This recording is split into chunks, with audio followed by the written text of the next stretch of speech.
خدا نے اس کو کبھی نہیں چھپایا۔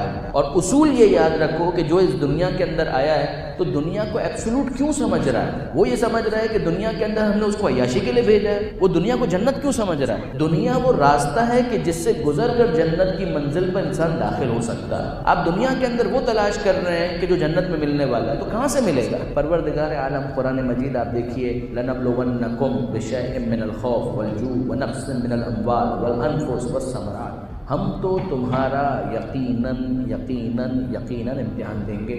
یعنی میاں تم ہو کس دنیا کے اندر، تم ہو کس خیال کے اندر، تمہارا خیال کیا ہے، تم نے کیا سمجھا کیا ہے کہ دنیا میں تم کو عیاشی کے لیے بھیجا ہے؟ تم کو عیاشی کے لیے نہیں بھیجا، دنیا میں تمہیں امتحان کے لیے بھیجا ہے۔ ہم تمہارا امتحان لیں گے۔ جو عربی سے واقفیت رکھتے ہیں وہ جانتے ہیں کہ اس ایک کلمے کے اندر پروردگار نے 3 تاکیدات استعمال کی ہیں، 3 انٹینسیفائرز، لام تاکید، نون تاکید ثقیلہ جو ڈبل انٹینسیفائر کا فائدہ دیتا ہے۔ ایز اے رزلٹ 3 تاکیدات ہیں۔ تو اس کا ترجمہ کیسے ہوگا؟ ہم تمہارا امتحان لیں گے؟ نہیں، ہم تمہارا بضرور امتحان لیں گے۔ سرٹنلی، شیورلی، فار شور تمہارا امتحان لیا جائے گا۔ بشیء من الخوف، کبھی خوف کے ذریعے سے، والجوع، بھوک کے ذریعے سے، ونقص من الاموال، مال میں کمی کے ذریعے سے، والانفس، جیتے جاگتے افراد تمہارے درمیان سے کم ہو جائیں گے، شہادتیں ہو جائیں گی، ہم امتحان لیں گے۔ والثمرات، پھلوں کی کمی کے ذریعے سے، جس کے لیے علامہ نقل نے ترجمہ کیا کہ میوہ دل، تمہاری اولاد کی کمی۔ طریقہ یہ ہے کہ اولاد ماں باپ کا جنازہ اٹھائے، کبھی یہ بھی امتحان ہوگا۔ تو خدا نے نہیں چھپایا، پروردگار کہتا ہے کہ ہم تو امتحان لیں گے۔ بشر الصابرین الذین اذا اصابتهم مصیبہ، اے حبیب بشارت اور خوشخبری میرے ان بندوں کو دیجئے کہ جب کوئی مصیبت آتی ہے، نوٹ کریں وہ مصیبت ہے وہ مصیبت، مگر ان کے دل کی آواز یہ ہوتی ہے کہ انا للہ و انا الیہ راجعون۔ ہم نے کب اس دنیا کو ایبسولوٹ لیا؟ ہم نے کب اس دنیا کو ایٹرنل لیا؟ ہم نے اس دنیا کو تنہا نہیں سمجھا، ہم نے اس دنیا کو مقدمہ سمجھا۔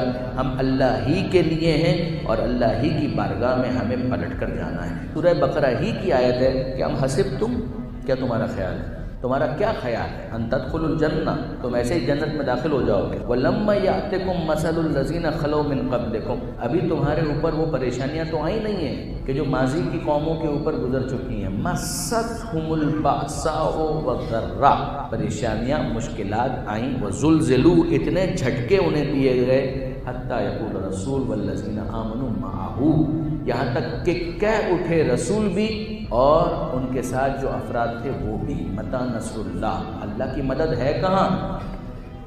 الا ان نصر اللہ قریب، یہ آگاہ ہو جاؤ اللہ کی مدد بہت قریب ہے۔ مگر برادر عزیز، جب امتحان ہوگا تو پرفارم آپ کو کرنا ہے، مدد دوسرے انداز سے آئے گی، مگر امتحان کا پرچہ فوراً حل نہیں کر دیا جائے گا، اٹیمپٹ اس اسٹوڈنٹ ہی کو کرنا پڑے گا۔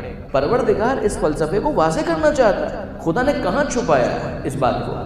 آپ غور فرمائیں، سورہ عنکبوت قرآن مجید کا 29واں سورہ ہے، آغاز ہی یہاں سے ہوتا ہے، الف لام میم احسب الناس، لوگوں کا یہ خیال ہے ان یترکوا، کہ انہیں چھوڑ دیا جائے گا، ان یقولوا آمنا، کہ ہم ایمان لائے، اتنا کہنے پر ان کو چھوڑ دیا جائے گا کہ انہوں نے اعلان کر دیا ہم ایمان لائے، اب سب اچھا ہو جائے گا، وہم لا یفتنون، اور ان کا امتحان نہیں لیا جائے گا۔ کیا ایسا ہوگا؟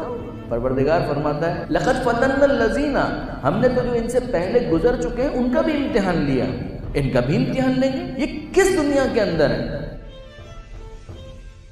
امیر المومنین حضرت علی بن ابی طالب علیہ السلام،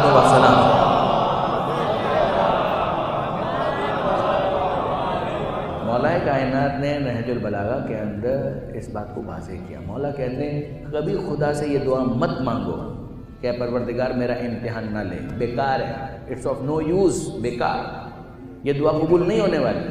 خدا نے بھیجا ہے دنیا میں، یہ تو بالکل ایسا ہی ہو گیا کہ ایک طالب علم اسکول میں بھیجا بھی جائے اور وہ کہے میں اسکول میں تو جا رہا ہوں مگر میرا امتحان مت لینا۔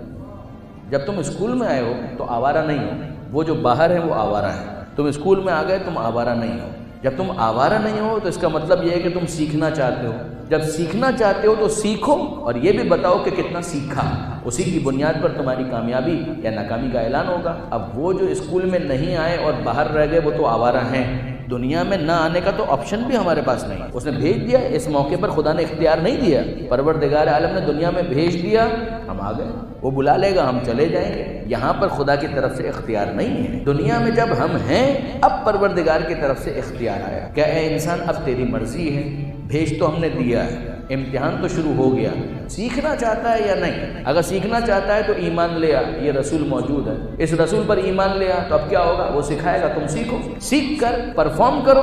کامیاب ہو گئے تو مرحبا, اور ناکام ہو گئے تو نامراد ہو جاؤ گے. اب اگر وہ کہے کہ ہاں تو میں تو ایمان لے آیا, جیسے وہ ایمان لایا, اس کا مطلب یہ ہے کہ اب میں ذہنی طور پر کنونس ہوں کہ مجھے امتحان میں اپیئر ہونا ہے. جب وہ کنونس ہے کہ وہ امتحان میں اپیئر ہونا چاہتا ہے, تو اب برادران عزیز اس کا سوال یہ ہونا چاہیے گا کہ مجھے یہ بتائیے کہ میرا امتحان کیسے ہوگا تاکہ میں تیاری کروں. اس کا یہ سوال نہیں ہونا چاہیے کہ اب تو میں ایمان لا چکا, اب کس بات کا امتحان. ایمان لا چکے, اس کا مطلب تمہاری سطح بلند ہو چکی, تم اس بات کو سمجھ چکے ہو کہ اس دنیا میں تمہیں امتحان کے لیے بھیجا گیا. امیر المومنین یہ کہتے ہیں خدا سے یہ دعا مت مانگو کہ اے پروردگار میرا امتحان نہ لے. تو پھر مولا کیا دعا مانگے؟ مولا کہتے ہیں اموالکم و اولادکم فتنہ. خدا نے مال کو بھی امتحان کہا ہے, اولاد کو بھی امتحان کہا ہے. تو کون ایسا ہے کہ جس کو مال نہیں چاہیے؟ کون ایسا ہے جس کو اولاد نہیں چاہیے؟ اگر امتحان سے ایبسولوٹلی بچنا چاہتے ہو تو پھر تو مال سے بھی ہاتھ دھونا پڑے گا, اولاد سے بھی ہاتھ دھونا پڑے گا. تو پھر مولا کیا دعا مانگے؟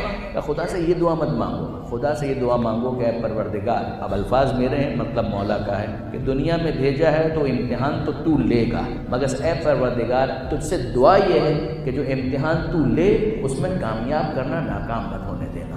اس امتحان کے نتیجے میں گمراہ نہ ہو جاؤں, میں راہ راست سے ہٹ نہ جاؤں, میں بھٹک نہ جاؤں. آپ نے غور فرمایا, امتحان کے لیے ایک انسان اگر آمادہ ہے تو عمل کی دنیا میں وہ ترقی کرے گا, وہ آگے بڑھے گا. وہ کہے گا مجھے بتاؤ, مجھے سیکھنا پڑے گا, مجھے عمل کرنا پڑے گا تاکہ سیکھے ہوئے علم کے مطابق میں عمل کروں اور امتحان میں کامیاب ہو جاؤں, ورنہ میں ناکام رہ جاؤں گا.